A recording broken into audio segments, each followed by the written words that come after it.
Hello dear students, in last lecture we have studied about the molds and molding and various types of molding science used in foundry shop. Molding sand is the basic material used in a molding shop or in foundry shop because of its easy availability and it is very cheap. Economically, it is very cheap. That's why in many mechanical industries, for casting engine blocks, for casting gears, for casting many housings, or casting many crankcases, or to manufacture camshafts by casting. So this sand is used as a molding materials. And we have studied different types of molding sands such as green sand, dry sand, then facing parting sand, core sand, system sand, and bake sand. Some backing sand is also there. Core sand is also there. So various parting sand is also there.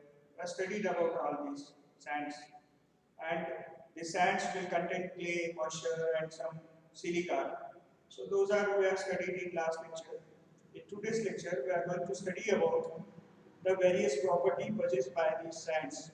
Why these sands are used as molding materials? Because it possesses some properties. That's why it is used as a molding materials. Okay. So today we are going to study the various properties of molding sand.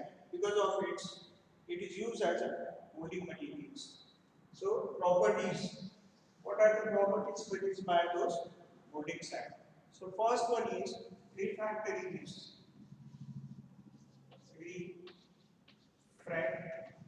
Refractoriness. Refractoriness means what? It sustains the high temperature of molten metal. Sand particles sustain the temperature, high temperature of molten metal. The temperature of molten metal is more than 1200 degrees Celsius. 1000 or 1200 degrees Celsius. So that temperature must be sustained by the molding materials. So that property is called as refractoriness to sustain the high temperature of molten metal. Sustain the temperature.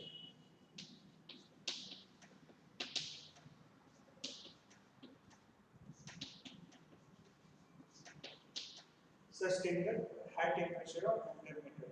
When you pour the molten metal inside the molding cavity, around the mold cavity there is a sand particles. So those sand particles must sustain the high temperature of molten metal, and it does not burn because of the high temperature. So that property is called as a refractoriness. That property is called as a refractoriness, and this property is possessed by the molding sand. Number two is permeability.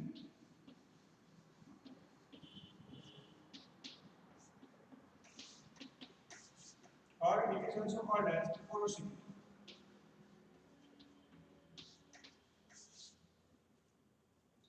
Porosity or permeability.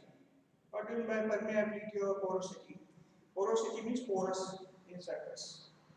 So when you pour the molten metal again inside the mold cavity, because we are going to solidify it and obtain the casted product after solidification.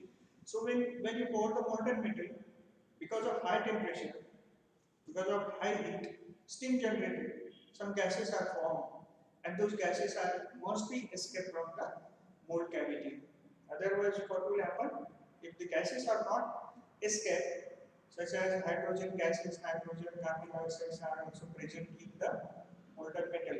Means in steam is generated. When you are pouring the molten metal, around the cavity there is a side that contains some moisture, some reaction will take place, and if those gases are not escaped through the molding side, so those gases are suppose entrapped inside the mold cavity or casting product. So that will form a bubbles, that will form a porous surface, and you cannot able to obtain the good casting casting product. So, in order to escape the gases, escape the steams, so it must possess that property. That property is called as the porosity or permeability. It must be able to escape the gases. So that is called as the permeability. To escape the gases.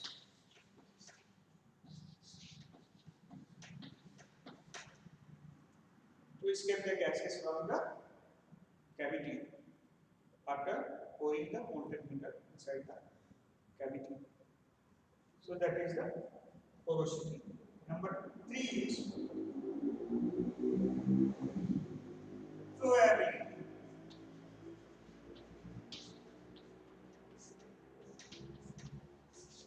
Flowability means what?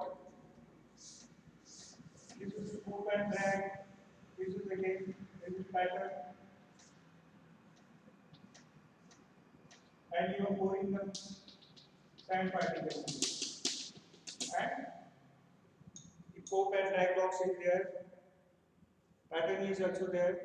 Half of pattern in scoop, half of pattern in the drag. You are pouring the sand particles inside the box and you are ramming. After this pressurizing, after ramming these sand particles inside the box, all the sand particles must occupy the intricate shapes of these patterns.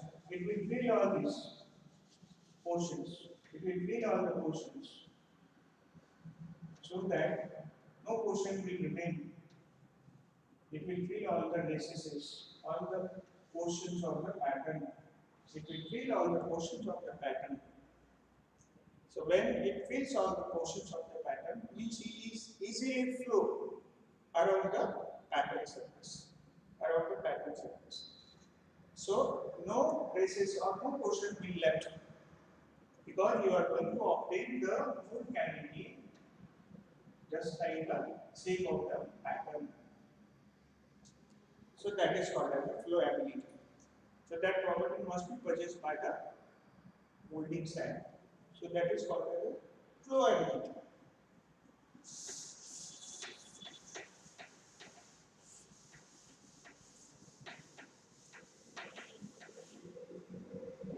Number 4 is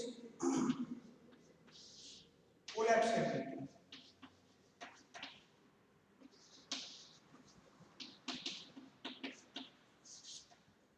Collapsibility. Collapsibility means what? It must collapse after solidification. After solidification, how the casting is to be carried out? You are pouring the molten metal from the runner through the riser like this. After solidification, you are removing these blocks and you are removing this. This is the box, sand box is there. This is the sand around the cascade product. Around this cascade product. Around this cascade product. There is a moulding sand. Those moulding sands after solidification must collapse. It must, you are able to remove all the sand particles. So that is the collapsibility. It must collapse after solidification of the casting. So that is called as collapsibility.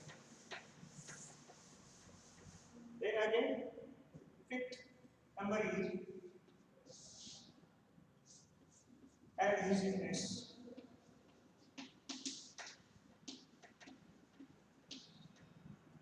Adhesiveness means it must stick to the flask box or flask.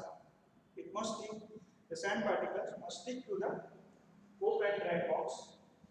It must stick to this surface. That is called as the adhesiveness. Because when you are lifting this cope and dry box, for what purpose you are lifting? In order to move it up to the ladle. where molten metal you are going to pour inside that mold cavity. So it must collapse. It does not collapse. Sorry, it does not collapse. Means it will stick to this box surface. It must be adhesive with the box surface. That is called as adhesiveness. Means it must stick to the that box surface. So that is adhesiveness. Then cohesiveness.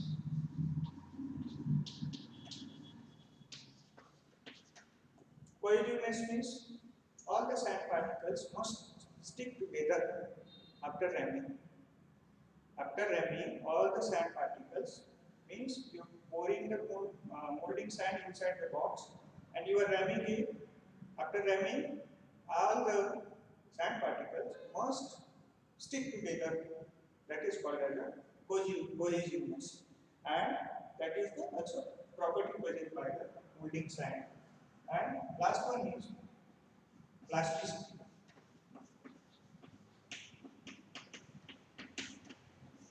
Last one is plasticity. Plasticity means after ramming it, it will retain its shape. Means elasticity and plasticity. Elasticity means what? Once you elongate it and you leave it, it will regain its original shape. But plasticity means if you elongate it, it will retain that at the elongated surface or at the deformed surface.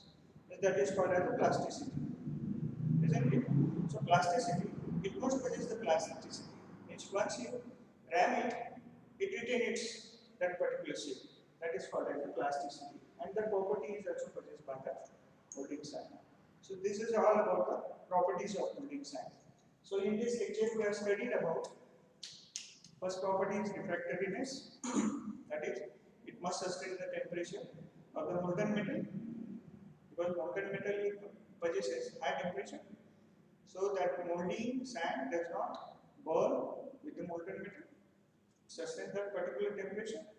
So that property is called as the refractoriness. Permeability is the another property of molding sand, that we are also calling it as porosity. Means pouring the molten metal inside the cavity, all the gases must escape, otherwise it will form the gas bubbles inside the casting product. So that property is also must possessed by the molding sand. That is, we are calling it as a permeability or porosity. And third is we are saying that flowability. It must flow. It must occupy all the spaces, all the recesses, all the portion of the pattern, so that no portion will be left. If the portion will be left, then you are not able to obtain that particular surface, that particular portion of the cavity. So that is the flowability. It must flow. Then number 4 we are saying that is the number 5 is adhesiveness, and we are also seeing the flowability. It must flow. Collapsibility we are also seeing. Collapsibility means it must collapse after solidification. Collapse means after solidification means after casting, it must collapse. So that is the collapsibility. Adhesiveness means it will stick to the cope and drag boxes, so that by lifting cope and drag boxes, the molding sand does not collapse. So that is called as the adhesiveness. Cohesiveness means by after ramming, all the sand particles sticks together, so that you can obtain a good cavity inside the molding box. That is cohesiveness. Plasticity, after ramming, it must retain its original shape and size. That is called as the plasticity. So this is all about the properties of molding sand. In next lecture, we are going to study about the various molding processes, such as machine molding, cell molding, then green sand molding and dry sand molding. Blow molding is also there.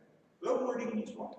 You just blow with a high pressure, just like balloon. You are blowing air inside the balloon, and you are getting a big balloon. So that is the blow molding process. So that is not included in syllabus. Blow molding means what? That basic blow molding is used to manufacture the bottles, drinking water bottles.